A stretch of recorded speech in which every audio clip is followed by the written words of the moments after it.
feels to face these challenges. I've been there recently.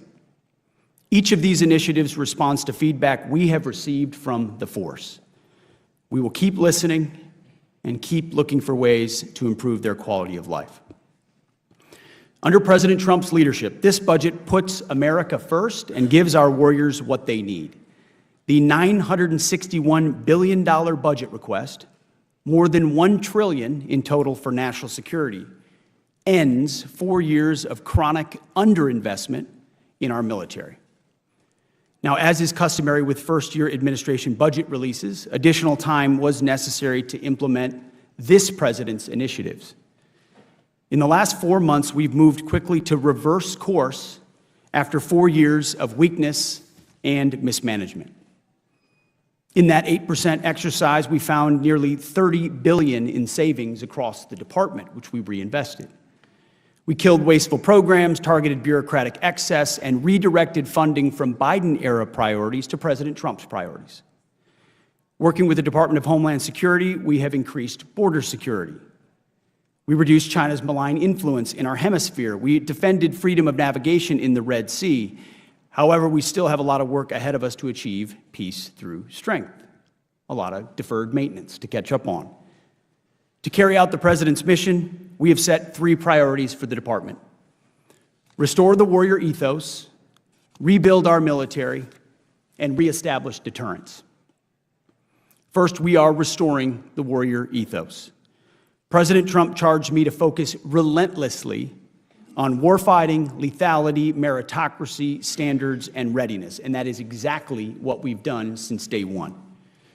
We are refocusing on what is truly important, which is warfighting and our warriors, sweeping away distractions and bureaucracy. We are setting standards that are high, equal, and unwavering. DEI is dead.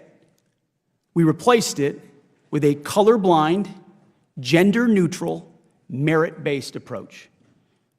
Our force is responding incredibly to these changes. Because of President Trump and his America First priorities, recruitment and retention under this administration are higher than they've been in decades. Historic numbers of young Americans are putting on the uniform and raising their right hand because they believe in the leadership they see. This budget provides a historic level of funding for military readiness, putting our warfighters and their needs first. Second, we are rebuilding our military. 25 years ago, our military was unchallenged. Yet we squandered that advantage as China carried out an unprecedented military buildup. President Trump, as he did in his first term, is correcting those mistakes. And we're doing this by, as was mentioned multiple times, reviving our defense industrial base, reforming our acquisitions process and working with Congress to do so, and rapidly fielding emerging technologies and new weapons so our warfighters can meet the challenges of an evolving nature of warfare. This budget invests $25 billion in Golden Dome for America, a down payment on President Trump's priority to defend our homeland. It also commits more than $62 billion to modernize and sustain our nuclear forces as we face rising nuclear dangers. The budget allocates $3.5 billion for the F-47, the world's first 6th-generation air superiority fighter. The budget will also revitalize our shipbuilding industrial base with $6 billion in funding in FY26, bringing it to $47 billion in total we request for shipbuilding, after neglect from the previous administration. The budget also significantly increases funds to buy next-generation technologies that we need now and into the future: autonomous systems, long-range drones, long-range fires, and hypersonics. We will put these capabilities in the hands of our military. These steps will help us remain the strongest and most lethal fighting force in the world for generations to come. And third, we are reestablishing deterrence. When an opponent sees our well-equipped and tough-as-nails warriors, they will decide that today is not the day to test U.S. resolve. Credible deterrence starts at home. It starts with securing our borders. We will achieve 100% operational control of our southern border, and to that end, illegal crossings under the Trump administration have decreased 99.9%. The Indo-Pacific is our priority theater, and China is our pacing threat. That's why I've traveled to the Indo-Pacific twice already to visit our forces and meet with allies and partners. As we shift our focus to the Indo-Pacific, President Trump looks to our allies and partners to be force multipliers alongside the United States, and we are making progress on those fronts. We applaud allies who are stepping up, but others need to do more, and they need to do it quickly. And at the NATO Heads of State meeting later this month, we expect our NATO allies to commit to 5% of GDP on defense and defense-related investments, something that was almost inconceivable before President Trump led the charge in his first administration and continues in this one. As the President has rightly pointed out, it is only fair that our allies and partners do their part. We can't want their security more than they do. The Department of Defense is executing a common-sense agenda to achieve peace through strength. The threats we face are serious. Our investments to counter them must also be. That's what this budget does. It matches capabilities to threats. While we long for peace, we prepare for war, and we must overcome decades of neglect and decline. We must fortify our position as the world's most lethal fighting force, and that means acting fast as our opponents are.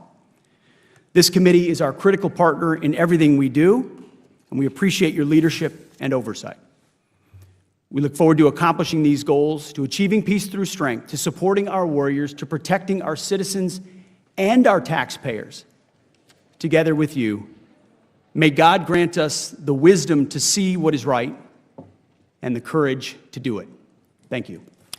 I thank the Secretary. General Caine, you're recognized for 5 minutes to summarize your opening statement. Chair Rogers, thank you, sir. Ranking Member Smith, other members of the committee, I'm honored to join the Secretary here today and Ms. Bryn McDonald to appear before you to testify on the President's FY26 budget. Today's hearing reflects our shared commitment to maximize efficiency, accountability, and lethality and survivability through the investments that you make in us. Ensuring every expenditure increases the survivability of the joint force and providing our warfighters the advanced capabilities, cutting-edge technologies required to dominate our adversaries at scale. I've got deep gratitude for everyone in this room and your commitment to helping us deliver the capability and capacity of our joint force and the 2.8 million service members, civilians and their families, to help us deliver the peace through strength that the Secretary talked about is very important, and I'm very thankful. It's my responsibility as chairman to understand the global situation, integrate the joint force to confront and manage risk worldwide, and ultimately advise our leaders. This demands a comprehensive understanding across every domain: land, sea, air, cyber, space, undersea, and all military services in every region of the globe, and frankly, all time horizons. It also requires making hard, informed decisions, which we advise on, in order to prioritize the finite taxpayer dollars that we have to ensure the greatest impact and capability for our joint warfighters across the globe. The President's budget enables the joint force to defend our great nation from adversaries seeking to do us harms.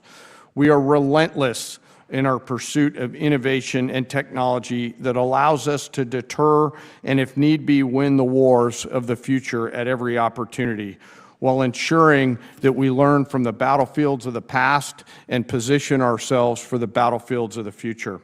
This budget empowers the joint force to get after the Secretary's 3 pillars, as he just talked about: restoring the warrior ethos, rebuilding our military, and reestablishing our deterrence, and ensures our joint force is properly armed, globally integrated, and ready while doing our #1 job of protecting our homeland. The President's budget invests in our warfighters. As I said, to win on the battlefields of the future, we've got to be properly armed with the right capabilities: lethal, modern, reliable, and survivable at scale. Victory requires people and platforms that overmatch the enemy, systems that work together in the harshest conditions, and technologies that give our warfighters an advantage at the tactical edge. The budget gives us necessary tools to reinvigorate our national and defense industrial base. Our nation is full of incredible entrepreneurial talent, and we need every bit of it to support the increasing demands of the warfighters. This budget also helps the Joint Force become more globally integrated. I think of us as relationship entrepreneurs in the Joint Force, not only working together in the military, but working with our allies and partners, the interagency, industry, and of course Congress before crisis begins and before conflict comes upon us. Finally, the President's budget reflects our mandate to stay ready, always be on the account, anticipating the next fight, and getting out in front of it so that we're best prepared for our warfighters and their families. The most important component of our joint force is our people. This budget makes meaningful investments in our service members and their families, improving the quality of life of our service members, medical care, and things important to them like the moving process. As I mentioned, our people are the most important part of this, and it's an honor every day for me to serve alongside some of the most extraordinary warriors, civilian teammates, and families our nation has ever known.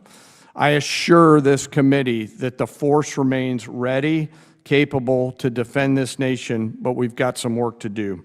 With your continued support and prudent investment, we will maintain our competitive edge, strengthen our advantage, and ensure that our men and women in uniform are equipped with the right capability.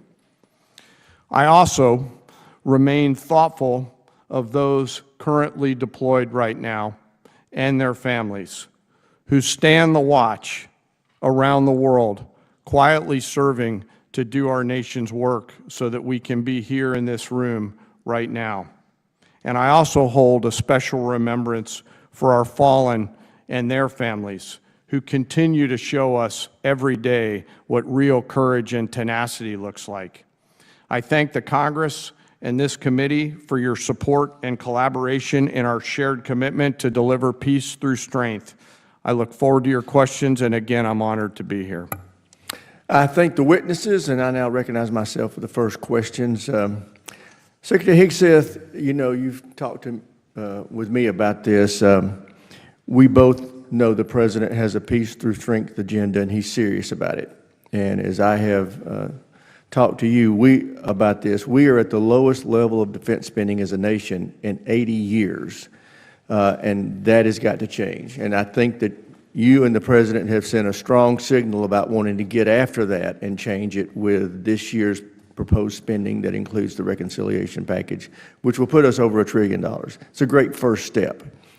But as you and I both know, it's a 1 year. We're going to have to see continued funding, in my opinion, and growth in that top line in the out years. Do you share that opinion? Well, Mr. Chairman, the baseline of our planning process for FY26 was working with our partners in OSD and the COCOMs and elsewhere, identifying the threats that exist, the priorities of the administration, and what we need to spend to make sure we have those capabilities. And that was a reorientation from the previous approach of the previous administration. So that included exercises where we looked at reductions, where we could reinvest those into different priorities. So when you look at the two bills in one budget that add up to $961 billion and over $1 trillion, truly a historic investment, 13% increase, that was our statement to the President of what we think we need in order to spend and invest in ways that are postured for now and into the future. And what I would commit to you and to this committee is that in FY27 and 28 and 29, in this administration, we will perform the same exercise, knowing that threats, we believe that the policies of this administration will lead to peace and more opportunities. But as our adversaries continue to increase their capabilities and we learn about what's happening on the battlefield, that will lead to commensurate increases in ours. So we anticipate through that review that there probably will be increases, but I wouldn't put a number to it in the future. Thank you. I just share the President's commitment that every NATO member nation should reach 5% of its GDP, and that includes us. And I think we can do it by the end of this President's term, and I'm determined to help him get there. Secretary Hegseth, at the President's direction, you're developing a plan on reforms of DoD acquisition. Just so happens we are too. You may have heard of the SPEED Act. It's a bipartisan, bicameral effort. As you develop your plan, what problems have you identified with acquisition reform that need attention? Well, our new A&S, Undersecretary for A&S was just confirmed, Mike Duffy. He's doing a fantastic job. He's diving right into this to include the SPEED Act, which we're reviewing in real time, that identifies a lot of the same problems we have. Streamlining processes, consolidating. We need competition and actual new entrants into acquisitions in a stale process. It's too bureaucratic. There are too many gatekeepers.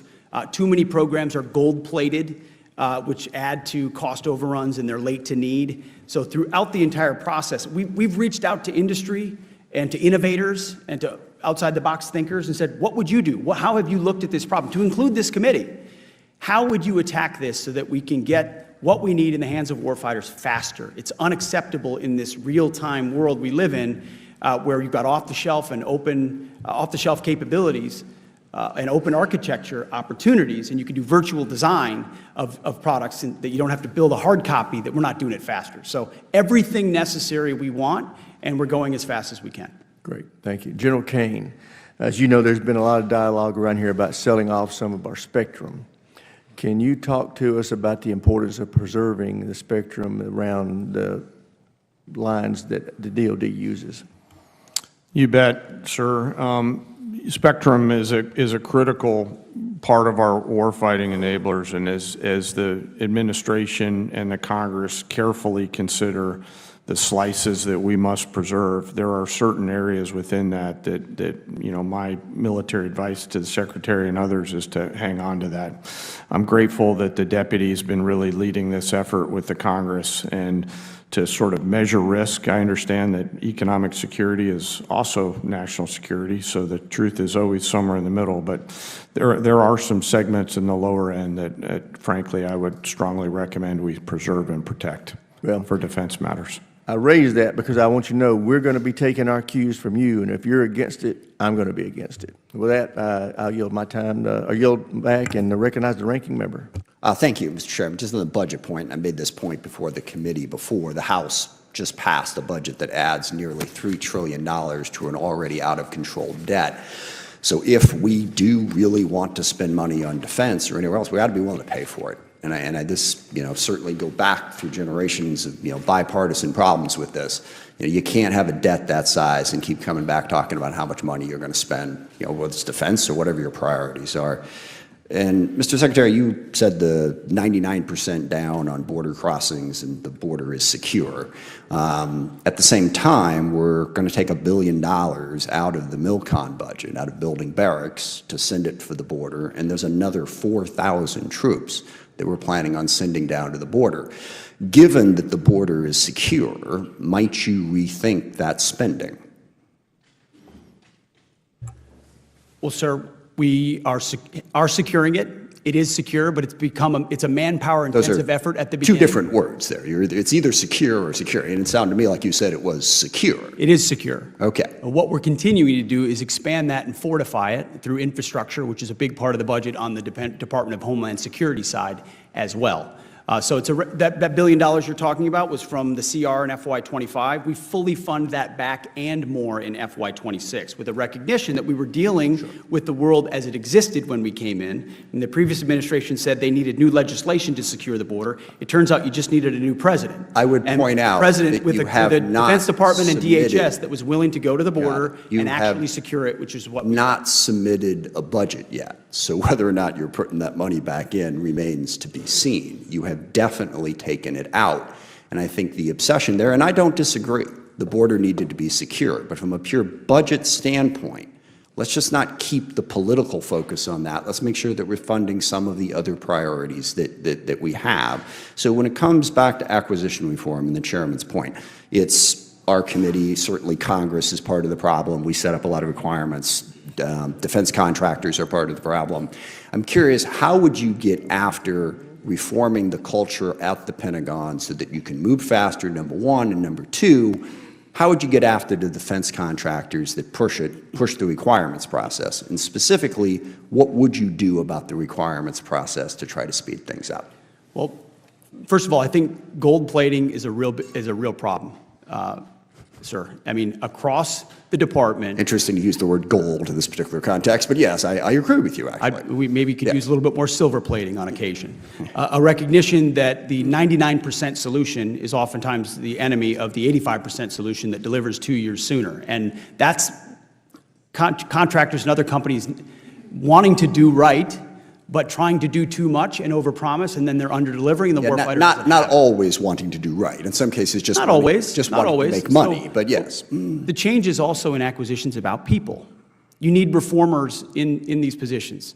I'm here to be a disruptor of those processes. Our deputy secretary has extensive business experience. The types of people we're bringing in as undersecretaries have been disruptors and innovators in the private sector who recognize that bureaucracy can be dysfunctional and needs to be disrupted. So it's taking outside-the-box unique approaches. I mean, virtual design is a big example. How many times are we going to build something physically that takes a year to build when you could use AI and computing power, design it virtually, identify the flaws, and move more quickly, or create open architecture so you can move Our committee systems stands ready to between. work with I mean, you.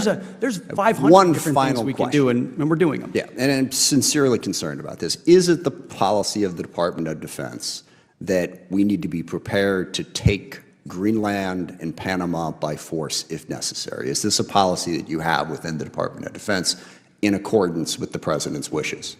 I heard what you said about those two countries and saying we need to worry about China.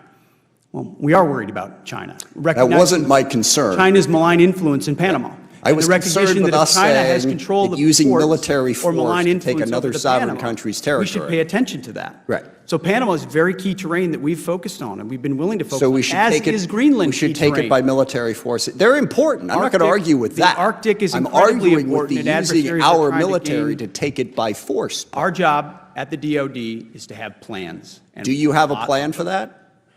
Our job at the Defense Department is to have plans for any particular contingency. Including the contingency of basically Any invading contingency you need, we've got it. We've got a building full of planners, and we're prepared to give recommendations whenever needed. So just be clear, you have plans to take Panama and Greenland by force if necessary. I think the American people would want the Pentagon to have plans for any particular contingency. Not and for that thankfully, one, in we my are in the opinion. planning business. Speaking on behalf of the American people, I don't think the American people voted for President Trump because they were hoping we would invade Greenland. I'm going to go out on a limb on that one. I yield back. Gentleman from South Carolina, Mr. Wilson is recognized. Thank you very much, Chairman Mike Rogers, for your visionary leadership.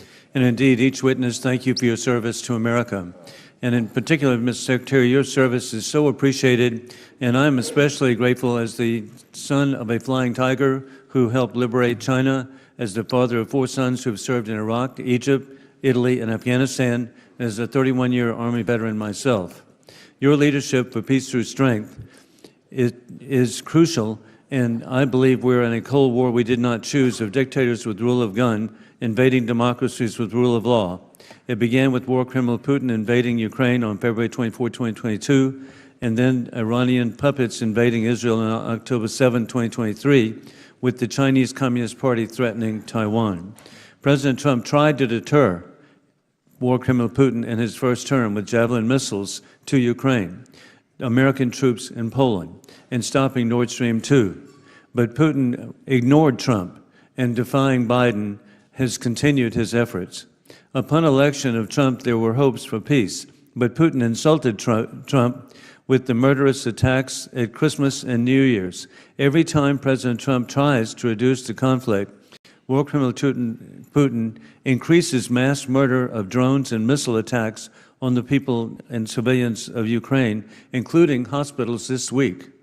War criminal Putin is clearly fixated to resurrect the failed Soviet Union, with troops still in Transnistria of Moldova, rigging elections in Belarus, invading the Republic of Georgia, and rigging elections against the legitimate President Salome Zurishvili of Georgia. Additionally, there have been new threats this week against the Baltic republics, our NATO allies. Every outreach by Trump has been mocked by Putin. With that in mind, an incredible achievement of President Trump is to awaken our NATO allies, now including Sweden and Finland, that with Germany pledging now 5% remarkably, and 17 of our allies now provide a larger GDP support for the people of Ukraine than the United States because of President Trump's encouragement. What is the latest status on encouraging our NATO allies of providing for peace through strength? Thank you for the question, sir. The one thing I would take issue with is the characterization that Vladimir Putin ignored President Trump. I think Vladimir Putin paid a lot of attention to President Trump in his first term, and that's why the invasion did not happen under President Trump's watch. Instead, under the weakness and perceived weakness of Joe Biden. Ignored and proceeded to He paid attention insult under President Trump, and then when Joe Biden was in the office, it really set the stage, sadly, that if he had really appreciated what President Trump was trying to do, he wouldn't have invaded again, but whether Biden's president or not. But to your question about Europe, yes, President Trump has invigorated a truly historic investment amongst NATO allies to shoulder the burden of the defense of the continent of Europe. Vladimir Putin saw what he believed to be weakness, and I believe President Trump has stood up to that by reminding our allies that they need to spend on their own defense and ensure that they're able to shoulder the burden to defend the continent. That's been a good development. And indeed, I was grateful last February coming back from the Organization of Security and Cooperation in Europe and meeting with the President, and I told him how exciting it was to see our allies understand that indeed he supports Ukraine, he supports NATO and peace through strength. And General Caine, I particularly appreciate your VMI credentials of professionalism, and with that in mind, we understand that even today, the International Atomic Energy Agency has declared Iran in breach of non-proliferation agreements, and what are we doing to deter the aggression coming from Iran? Well, sir, first I noticed in your bio that you went to that other school in Lexington, which is always hard for me to get my head around, sir. Hey, I grew up in the holy city of Charleston. When I saw Vimis, I thought they were Citadel cadets. Yes, sir. I'm now a joint guy, so I'll keep all those comments to myself, sir. You're here. You know, sir, throughout, the IAEA report is certainly troubling. The international community seems to be thinking about what they're going to do about it, and as are we watching the situation develop and carefully monitoring the report. Gentleman's time's expired. America's in good hands with your from Connecticut, Mr. Courtney. Thank you, Mr. Chairman. Mr. Secretary, this morning, the eyes of our closest allies, UK and Australia, are on your department as a result of Undersecretary of Policy Eldridge Colby's announcement last night that he's launching a 30-day review of the Trilateral AUKUS mission. I would just note that it's not just their eyes, it's our eyes in this committee. In 2023, by a vote of 310 to a small minority, we passed the AUKUS authorities and followed up on that in terms of AUKUS investments in the billions of dollars into our submarine industrial base. Australia has reciprocated, as you know, with its own investments in our submarine industrial base. And since then, since 2023, what we've seen that the three countries working together, that we now have well over 100 Australian sailors and naval officers that have gone through joint training. I've seen them in my district at graduation ceremonies. They're joint crewing Virginia-class submarines. We also have joint U.S.-Australian submarine repair work that's happening in Guam and Hawaii. And our submarine industrial base last year delivered 2 Virginia-class attack submarines. They're the New Jersey and Iowa. This year it'll be Massachusetts and Idaho, and the year following it's going to be Arkansas and the Utah are going to be delivered during that 3-year period. General Caine, how many nuclear-powered attack submarines is in the Chinese Navy? Do you know that answer? It's nuclear-powered attack boats. I Yes. mean, it's how many attack Yes, sir. Nuclear powered. Many, I'll get you the No, number. well, the answer is 6. Yes, sir. Okay, so what we've seen in the industrial base is that last year, this year, and next year, we're going to be delivering that identical number. They're building a 7th. You can check the Wall Street Journal, and you can see where that boat ended up at the bottom of the Yangtze River because of their inability to actually do the hard work of building nuclear-powered submarines, which is probably one of the most complex undertakings in really industry of any sort. Again, the Australians are investing in Perth, and so that we are going to have rotations of Virginia-class submarines that are already started to happen. Admiral Paparo testified in vocal support of AUKUS when he came before this committee just a few weeks ago. And again, I would just say, you know, there is nothing wrong with reviewing any program. We're all accountable. Anything of this magnitude certainly deserves review. But a 30-day review on a project that really took years to develop, in which this committee was instrumental in terms of in enabling, and in my opinion, China's reaction to AUKUS is the ultimate sort of endorsement of AUKUS because they hate it. And the one commitment I would ask, Mr. Secretary, is just your commitment that this committee and Congress is going to be integrally involved in whatever the review process is, because we have skin in the game, we have history, and we have allies who really are, again, issuing statements this morning. The Prime Minister of England, the Stephen Lovegrove, the Special Representatives for AUKUS, Richard Marles, putting out statements trying to reassure their countries that the U.S. is still going to follow through on this commitment. And we want that reassurance as well from you. Can you, again, give us that commitment that Congress will be involved in this review process? And I have one more follow-up question.